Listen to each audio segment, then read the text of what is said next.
Hello and welcome back to another episode of On the Beaten Track. I'm your host, Rihanna. Last week was a lot of information. I hope you understood why it was very important to look at the education system and the frustration and inequality that was there for students pre, during, and post-apartheid.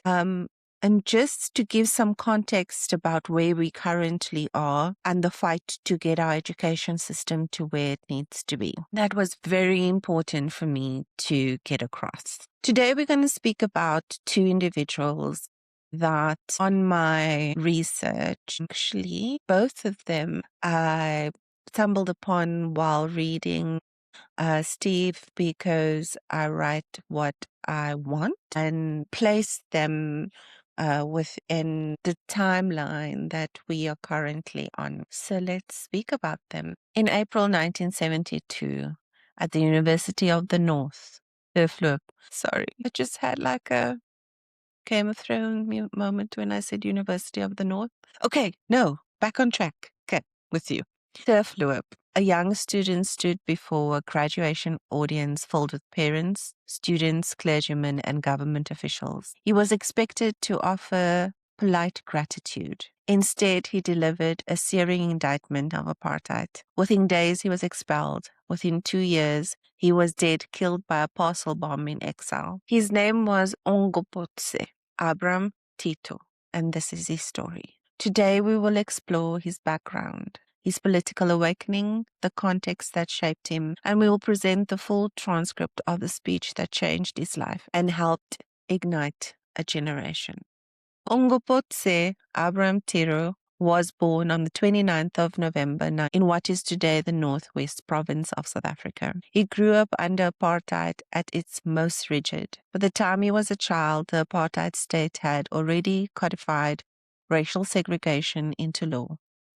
The 1953 Bantu Education Act had stripped Black South Africans of meaningful education opportunity. This was the world into which Tiro was born. Bantu education was not designed to liberate, it was designed to limit. It was intended to train Black South Africans for subservience. As we have seen last week, the education system was meant to suppress, yet Tiro excelled. He enrolled at the University of the North at Turfloop, an institution created by the apartheid government to serve Black students under ethnic and tribal classifications. Universities like Turfloop were tightly controlled. The state appointed administrators, political activity was restricted, and surveillance was constant. But the 1960s and the early 1970s were years of political ferment. In the 1960s, after the Sharpeville massacre, the ANC and PAC were banned. Leaders were imprisoned. Resistance went underground. By the late 1960s, new generations of students began articulating a philosophy rooted in psychological liberation and Black pride. This was the emergence of Black consciousness movement.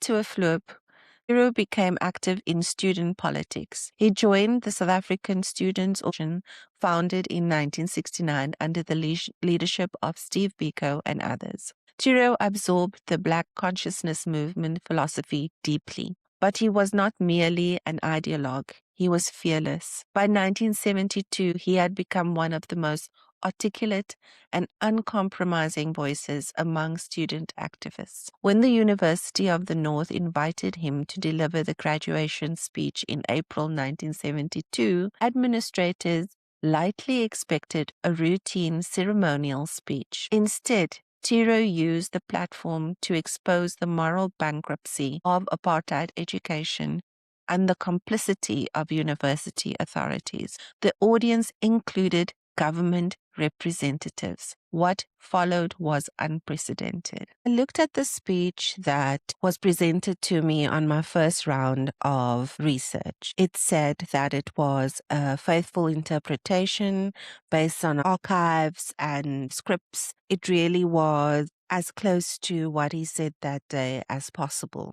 I kept hitting a roadblock when I looked at the SA History Museum because it either had been archived or it just wasn't present on the site. And while I felt that the speech that I had included in the original recording was a faithful rendering of what he had said that day, and it was a powerful speech, but I really felt that there has to be something closer to what he said. I found a couple that look the same after my further research post-recording the episode. So I really wanted to rather include that speech than the one I had originally recorded.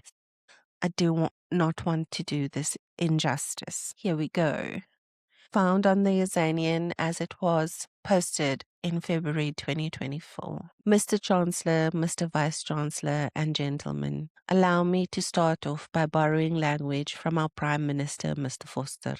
Addressing the ASB Afrikaans Student Bond conference in June last year, Mr. Vorster said, "No black man has landed in trouble for fighting for what is legally his. Although I don't know how far true this is, I make this statement my launch pad." R.D. Brinsmead, an American lay preacher, says, "He who withholds the truth or disbars men from motives of its expediency is either a coward, a criminal, or both. Therefore, Mr. Chancellor, I will try as much as possible to say nothing else but the truth. And to me, truth means practical reality." Addressing us on the occasion of the formal opening of this university, Mr. Cedric Patudi, a Lebowa Territorial Authority officer, said that in as such as there is American education, there had to be Bantu education. Ladies and gentlemen, I am conscientiously bound to differ with him. In America, there is nothing like Negro education, Red Indian education, and White American education.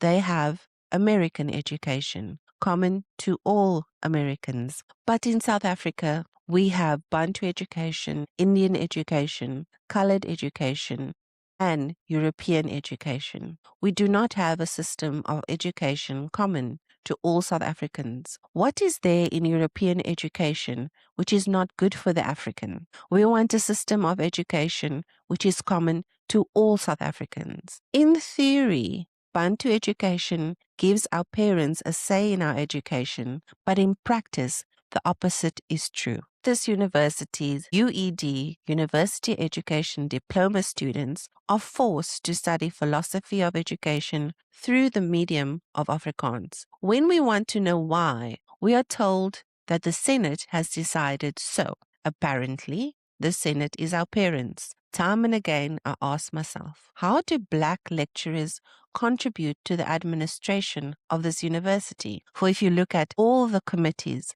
they are predominantly white, if not completely white. Here and there, one finds 2 or 3 students who, in the opinion of students, are white black men. We have a students' dean without duties. We feel that if it is in any way necessary to have student deans, we must elect our own dean. We know people who can represent us. The advisory council is said to be representing our parents. How can it represent them when they have not elected it? These people must, of necessity, please the man who appointed them. This council consists of chiefs who have never been to university. How can they know the needs of students when they have not been subjected to the same conditions? Those who have been to university have never studied Bantu education. What authentic opinion can they express when they don't know how painful it is to study under a repugnant system of education? I wonder if this advisory knows that a black man has been most unceremoniously kicked out of the bookshop. Apparently, this is reserved for whites. According to this policy, Onkgopotse has no right to run a bookshop here. A white member of the administration has been given the meat contract to supply the university. a black university. Those who amorphously support the policy may say that there are no black people to supply it. My answer to them is, why are they not able to supply the university? What is the cause? Is it not conveniently done that they are not in a position to supply these commodities? White students are given vacation jobs at this university when there are students who could not get their results due to outstanding fees. Why does the administration not give these jobs to these students? These white students have 11 universities where they can get vacation jobs. Does the administration expect me to get a vacation job at the University of Pretoria? Right now, our parents have come all the way from their homes only to be locked outside. We were told that the hall is full. I do not accept the argument that there is no accommodation for them. In 1970, when the administrations wanted to accommodate everyone, tent was put up and closed-circuit television was installed. Front seats are given to people who cannot even cheer us. My father is seated there at the back. My dear people, shall we ever get a fair deal in this land? The land of our fathers. The system is failing. It is failing because even those recommended it strongly as the only solution to racial problems in South Africa failed to adhere to the letter and the spirit of the policy. According to the policy, we expected Dr. Iselin to decline chancellorship in favor of a black man. My parents, these are injustices no normal student can tolerate, no matter who he is and where he comes from.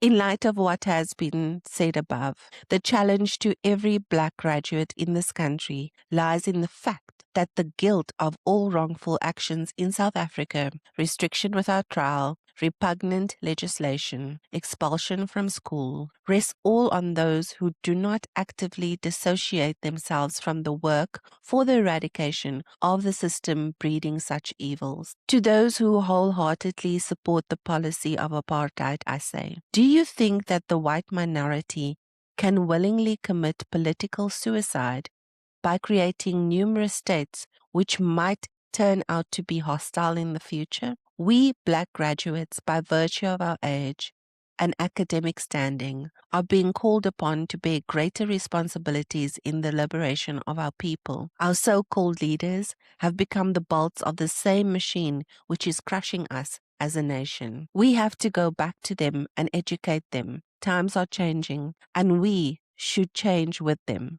The magic story of human achievement gives irrefutable proof that as soon as nationalism is awoken among the intelligentsia,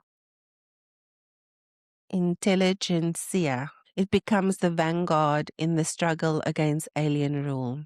Of what use will be your education if it is not linked with the entire continent of Africa? It is meaningless. Remember that Mrs. Suzman said, there is one thing which the minister cannot do. He cannot ban ideas from men's minds. In conclusion, Mr. Chancellor, I say, let the Lord be praised, for the day shall come when all shall be free to breathe the air of freedom, which is theirs to breathe. And when the day shall come, no man, no matter how many tanks he has, will reverse the course of events. God bless you all. I can imagine sitting there as a government official and getting hot under the collar. As the administrator, trying to think, how can I stop this? How can I stop this? To the students, in awe of this guy speaking his mind. I fear the first two would not have heard what he was saying and understood it, but the most importantly that the third group did. I really found that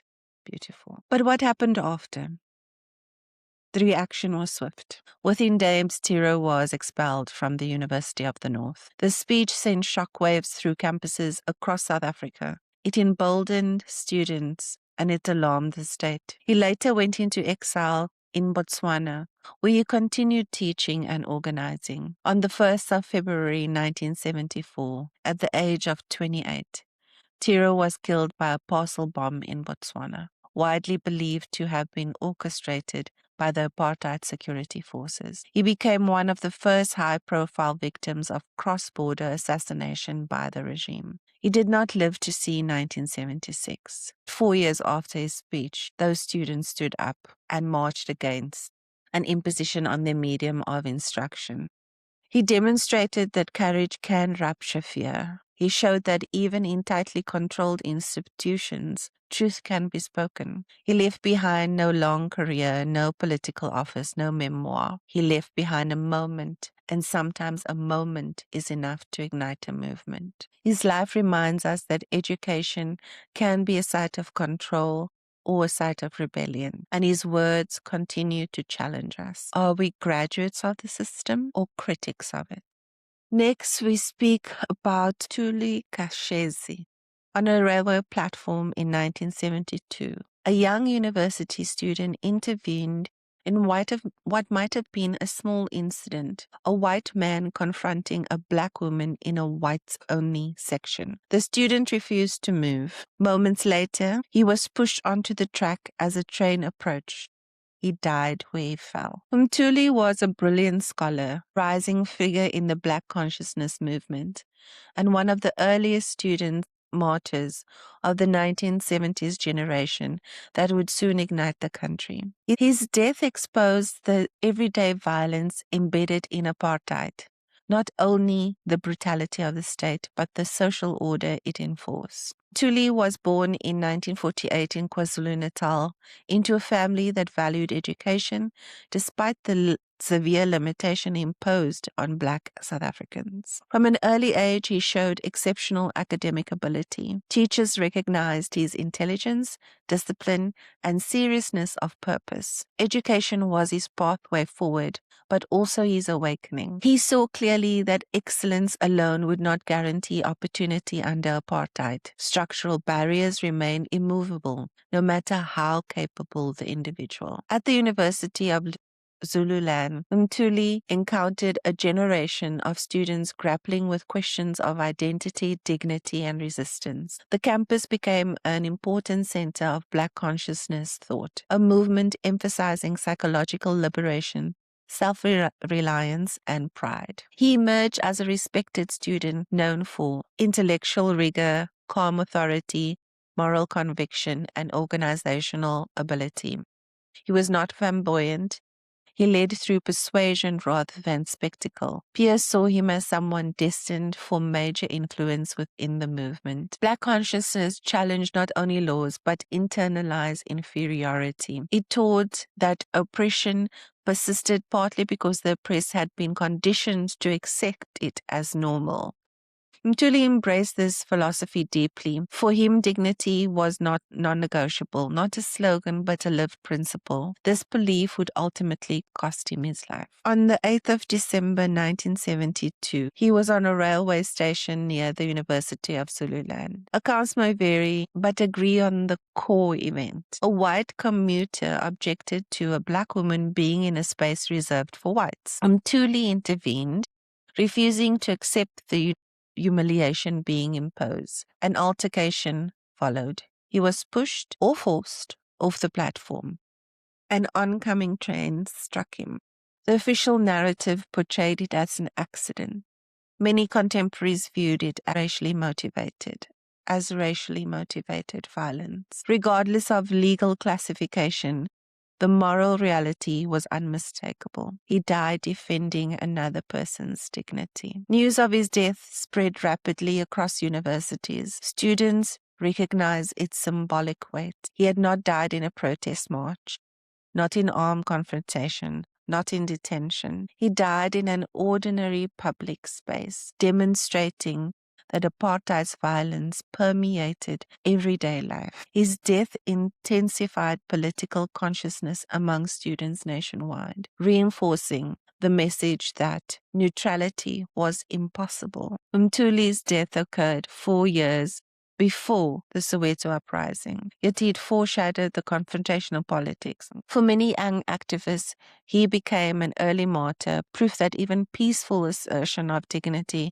would provoke lethal consequences. Black consciousness organizations commemorated him, and his story circulated as a cautionary tale and a source of inspiration. Mthuli embodied a particular kind of resistance, quiet courage, intellectual leadership, moral clarity. He did not seek confrontation for its own sake. He responded when injustice appeared directly before him. His actions challenged the core logic of apartheid, that humiliation should be accepted to maintain order. He was only 24 years old. Those who knew him believed he would have become a major intellectual and political leader. His combination of academic brilliance and organizational skill was rare. Instead, his potential was frozen in time. Another example of how apartheid systematically destroyed futures as well as lives. Unlike some later figures, he did not leave speeches, writing, or global recognition. His legacy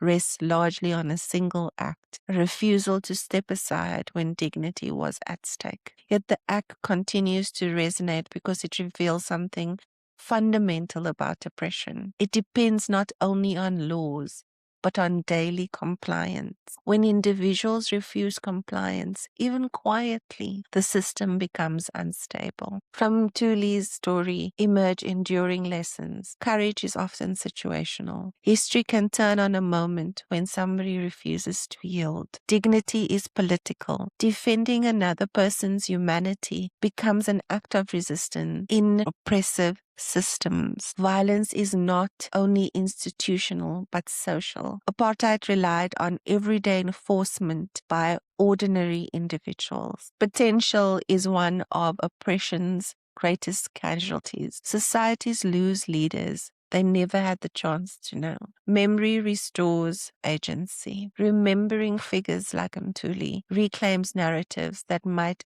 otherwise disappear. Mthuli did not die on a battlefield. He died on a train platform, standing beside someone else. No slogans, no cameras, no preparation. Just a decision that humiliation should not pass unchallenged. In that moment, he embodied the essence of the struggle, the insistence that human dignity is not negotiable, even when the cost is everything. It's been some events that have been happening overseas that really just sticks right in this story. Standing up for somebody and losing your life as a result thereof. Demanding dignity and respect for himself and the other person.